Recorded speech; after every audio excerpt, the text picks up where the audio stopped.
इंडी गठबंधन की कोशिश यही है कि तहव्वुर राणा के प्रत्यर्पण का क्रेडिट कहीं से मोदी को ना मिल जाए, और इसके लिए पूरा इकोसिस्टम सक्रिय हो गया है। कांग्रेस के नेता तो बयान दे ही रहे हैं, वो नेता भी बोल रहे हैं जो पहले कांग्रेस में थे, जैसे कपिल सिब्बल कह रहे हैं कि तहव्वुर राणा को भारत लाने की बुनियाद तो यूपीए सरकार ने रखी। सुनिए कपिल सिब्बल को। यूपीए सरकार को मुबारकबाद देना चाहता हूं तो उन्होंने प्रयास करके, डिप्लोमेटिकली प्रयास करके, एनआई की इन्वेस्टिगेशन टीम भेज के, अरेस्ट वारंट इशू करके, चार्जशीट फाइल करके आगे इसको बढ़ाया, और अपनी सरकार को मैं मुबारक देना चाहता हूं कि उनके भी जो एफर्ट्स हैं उनको सक्सेस मिली और आज तहव्वुर राणा यहां है। मतलब जिस राज्य में अभी नरेंद्र मोदी की सरकार में तहव्वुर राणा लाया गया, ट्रंप से बात हुई, उसके बाद यह सब हुआ, उन नरेंद्र मोदी को, उनकी सरकार को कोई क्रेडिट नहीं लेना चाहिए। लेकिन इनके समय में कुछ प्रयास भी हुआ था जिसका कोई रिजल्ट नहीं आया, वो क्रेडिट कांग्रेस को जरूर मिल जाना चाहिए। कांग्रेस के कुछ नेता तो तहव्वुर राणा पर सेंटिमेंटल भी होते दिख रहे हैं। पृथ्वीराज चव्हाण जो महाराष्ट्र के मुख्यमंत्री रह चुके हैं, वो तहव्वुर राणा को इंसाफ का अधिकार देने की बात कर रहे हैं। पृथ्वीराज चव्हाण कह रहे हैं कि जैसे कसाब को वकील दिया गया था, वैसे ही राणा को भी वकील मिले और पूरे लीगल प्रोसेस के साथ उसे सजा दी जाए। भारत में कंगारू कोर्ट नहीं चलेगा। सुनिए पृथ्वीराज चव्हाण को। हमारी मांग है कि जिस तरह से अजमल कसाब के खिलाफ पूरे भारत के कानून के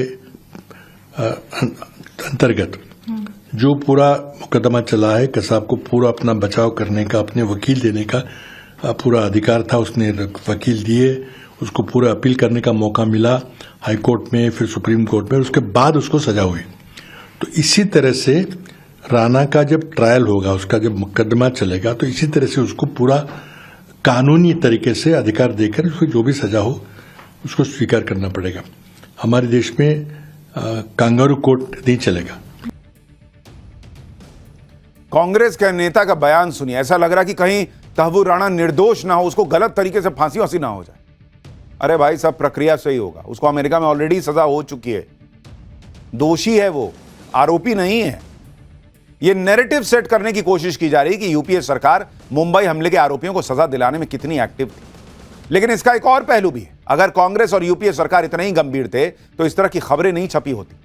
2008 में मुंबई हमले के बाद एक खबर छपी थी जिसमें कहा गया था कि मुंबई अटैक के दौरान राहुल गांधी दिल्ली में पार्टी कर रहे थे। यह खबर एक प्रतिष्ठित अखबार में छपी थी। अब आप सोचिए कि कांग्रेस देश की सुरक्षा और आतंकवाद के मुद्दे पर कितनी गंभीर थी। कोई कन्हैया कुमार से पूछे, लाज आती है कि नहीं ऐसे रिपोर्ट्स देखकर। आप यह भी देखिए कि मुंबई अटैक के बाद भारत पर बहुत दबाव था कि वो पाकिस्तान को मुंहतोड़ जवाब दे। जनता की तरफ से प्रेशर बढ़ रहा था कि पाकिस्तान से बदला लिया जाए, लेकिन तत्कालीन प्रधानमंत्री मनमोहन सिंह ने ऐसा कुछ नहीं किया। मुंबई अटैक के एक साल बाद ही 2009 में काउंसिल फॉर फॉरेन रिलेशन के कार्यक्रम में शामिल होने के लिए मनमोहन सिंह वॉशिंगटन गए थे। वहां पर मनमोहन सिंह से यही सवाल किया गया था कि दबाव के बाद भी पाकिस्तान पर एक्शन नहीं लिया, क्या यह ठीक फैसला था? इस पर मनमोहन सिंह ने खुद कहा कि उन्होंने दबाव का सामना किया और पाकिस्तान पर एक्शन नहीं लिया और यह एकदम सही फैसला था। सुनिए तब के प्रधानमंत्री को। Well, let me say there was enormous pressure on me at that time. I resisted that pressure, and I think the decisions that I and our government took was unbalanced. यानी इस देश में एक ऐसा प्रधानमंत्री भी था जो ये मान रहा है कि 26/11 जैसे आतंकी हमले के बाद मेरे पे प्रेशर था, लेकिन मैंने कुछ नहीं किया, मैंने सही फैसला लिया कुछ नहीं करके। मुंबई हमले के वक्त यूपीए सरकार हर मोर्चे पर नाकाम रही थी। ना हमला रोक पाई, ना गुनहगारों को पकड़ पाई, पाकिस्तान को ना सबक सिखा पाई, और पीएम मोदी आतंकी तहव्वुर राणा को लेकर आए तो उस पर भी कांग्रेस के नेता क्रेडिट लूटने के लिए धक्का मार गए। हट, मुझे लेने दो क्रेडिट। आप देखिए कि विदेश से भारत के दुश्मनों को लाने में मनमोहन सिंह और नरेंद्र मोदी सरकार का ट्रैक रिकॉर्ड क्या कहता है। ये आंकड़े ही सारी कहानी बता देंगे। अगर आप देखेंगे कि प्रत्यर्पण को लेकर क्या ट्रैक रिकॉर्ड है, प्रत्यर्पण किसके समय में कितने प्रत्यर्पण हुए, 2008 से 2013 के बीच में कुल कितने प्रत्यर्पण हुए, 16। यह यूपीए की सरकार का बता रहा हूं। और अब आप देखिए 2019 से 2024 के बीच में कितने प्रत्यर्पण हो चुके हैं, जिसमें 2 साल कोरोना भी था। 23 प्रत्यर्पण हो चुके हैं अपराधियों के। यह फर्क है दोनों सरकारों के बीच। तहव्वुर राणा की बात करते हुए विपक्ष के नेता यह भी पूछ रहे हैं कि विजय माल्या, नीरव मोदी, ललित मोदी और लॉरेंस बिश्नोई के गैंग से जुड़े गैंगस्टर को मोदी सरकार कब लाएगी। मैं आपको बताता हूं कि कौन कौन से बड़े अपराधी हैं जिनके प्रत्यर्पण की प्रक्रिया चल रही है। जैसे नीरव मोदी, विजय माल्या, इनके प्रत्यर्पण की अर्जी यूके को दी जा चुकी है। पिछले साल दिसंबर में ही G20 की मीटिंग के दौरान खुद पीएम मोदी ने यूके के पीएम से इन्हें जल्द से जल्द, यानी नीरव मोदी और विजय माल्या के प्रत्यर्पण के लिए कहा था। लॉरेंस बिश्नोई के भाई गैंगस्टर अनमोल बिश्नोई के प्रत्यर्पण की अर्जी अमेरिका को दी गई है। जहां तक खालिस्तानियों की बात है, भारत ने कनाडा से लखबीर सिंह लांडा और अर्शदीप सिंह जैसे खालिस्तानियों के प्रत्यर्पण की अर्जी भी लगा रखी है। अक्टूबर 2024 में ही MEA ने खुद बताया था कि भारत ने कुल 26 खालिस्तानियों की रिक्वेस्ट कनाडा को दी हुई है, लेकिन उसमें से केवल 5 पर कनाडा ने एक्शन लिया है और यह भारत की रिक्वेस्ट करीब 1 दशक से पेंडिंग है। यानी ट्रूडो की शह न मिलती तो इन खालिस्तानियों का हिसाब भी हो चुका। यानी आपराधिक क्राइम से जुड़े भगोड़े हों या गैंगस्टर या आतंकी, नरेंद्र मोदी की सरकार भारत को नुकसान पहुंचाने वाले हर अपराधी को भारत लाने की कोशिश कर रही है। तहव्वुर राणा कोई अकेला व्यक्ति नहीं है जिसे प्रत्यर्पण करके दूसरे देश से यहां लाया गया है। पिछले कुछ सालों में मोदी सरकार कई वांटेड लोगों को पकड़कर लाई। जैसे साल 2020 में अंडरवर्ल्ड डॉन रवि पुजारी को साउथ अफ्रीका से गिरफ्तार किया गया, सेनेगल से उसे भारत लाया गया, वो 200 केसेस में वांटेड था। इसके अलावा साल 2015 में दाऊद इब्राहिम के करीबी छोटा राजन को इंडोनेशिया से लाया गया था। साल 2018 में ऑगस्टा वेस्टलैंड स्कैम में क्रिश्चियन मिशेल को UAE से लाया गया। ये वो बड़े नाम हैं जो मोदी सरकार के वक्त विदेश से लाए गए। तहव्वुर राणा पर राजनीति के चैप्टर के बाद आपको बताता हूं कि NIA की रिमांड में तहव्वुर राणा क्या क्या राज उगल सकता है या उगल रहा। सबसे पहले आपको कल रात की वो तस्वीरें जरूर देखनी चाहिए जब तहव्वुर राणा को दिल्ली के पटियाला हाउस कोर्ट लाया गया। तहव्वुर राणा को भारी सुरक्षा के बीच कोर्ट में पेश किया गया। काफिले में बख्तरबंद गाड़ियां थी, दिल्ली पुलिस की special weapons and tactics team थी और इस काफिले में पुलिस की वैन थी। माना जा रहा है कि एक सामान्य कैदी के तौर पर तहव्वुर राणा को इसी वैन में लाया गया। कल रात को करीब 2 बजे पटियाला हाउस कोर्ट ने तहव्वुर राणा को 18 दिन की पुलिस कस्टडी में भेज दिया। NIA ने कोर्ट को बताया कि मुंबई हमले से जुड़ी बड़ी साजिश का सच सामने लाने के लिए राणा से पूछताछ की जाएगी, इसलिए NIA को राणा की कस्टडी सौंप दी गई। तहव्वुर राणा अब अगले 18 दिन तक NIA के रिमांड में रहेगा। तहव्वुर राणा से क्या क्या सवाल होंगे इसकी भी लिस्ट तैयार है। जैसे 26 नवंबर 2008 के दौरान तुम्हारी लोकेशन क्या थी, 8 नवंबर 2008 से 21 नवंबर 2008 के दौरान तहव्वुर राणा तुम इंडिया क्यों आए थे, भारत में रहने के दौरान तुम किस किस से कहां कहां मिले। यह बहुत इंपॉर्टेंट सवाल है क्योंकि भारत में भी इसके कौन कौन साथी हैं वो पता चलेगा।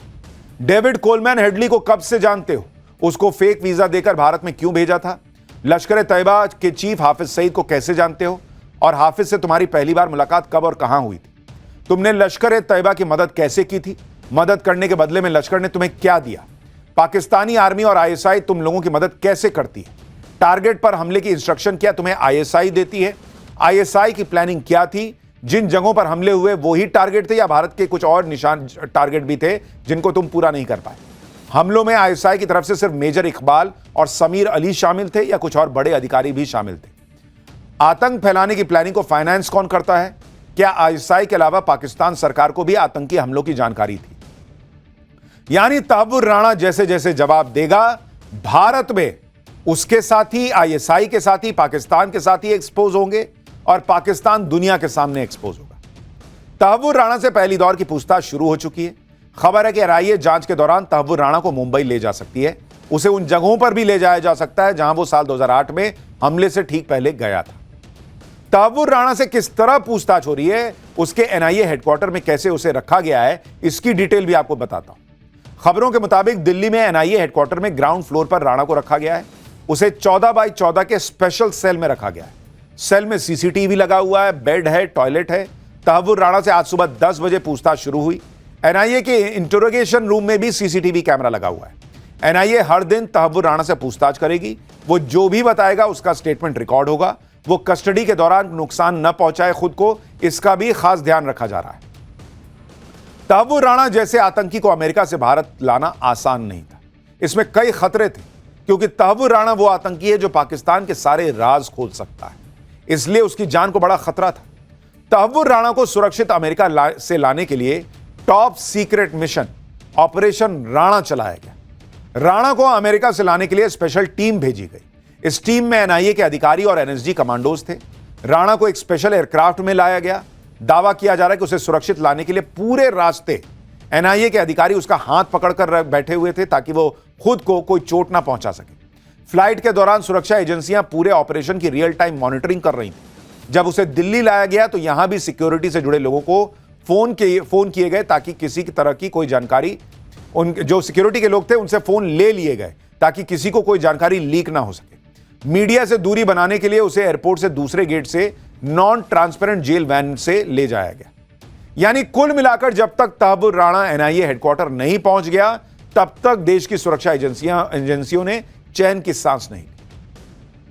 अब एनआईए की कस्टडी में तहव्वुर राणा अपनी जुबान खोलेगा तो बड़े खुलासे होंगे। लेकिन अब अमेरिका के न्याय विभाग ने एक खुलासा किया है जिसके मुताबिक तहव्वुर राणा ने मुंबई अटैक के दौरान मारे गए लश्कर आतंकवादियों की तारीफ की थी।